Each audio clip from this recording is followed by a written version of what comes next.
যখন কলিং খুলবে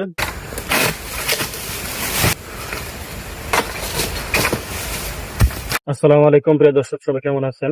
অনেক ভাই আছেন যে কমেন্টে আমার জিজ্ঞেস করেন যে ভাই মালয়েশিয়া কলিং কবে দিবে। এখন বর্তমানে আগে তো একটা আশা ছিল যে 2026 সালে কলিং দেওয়ার একটা চিন্তা ভাবনা ছিল বা কলিং দিবে এরকম একটা আশা ছিলাম আমরাও।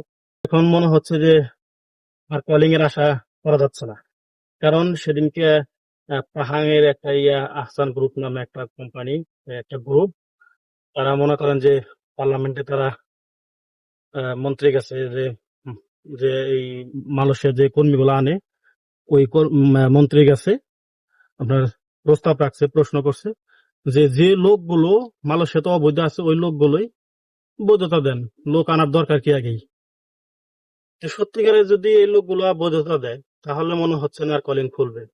আর যখন মালয়েশিয়াতে কলিং খুলবে তখন কিন্তু আপনারা অবশ্যই জানতে পারবেন। তো এখনো নিশ্চয়তা পাওয়া যাচ্ছে না যে কলিং খুলবে কি খুলবে না। যখন কলিং খুলবে অবশ্যই আপনাদেরকে জানাবো। তো সবাই ভালো থাকবেন। আসসালামু আলাইকুম।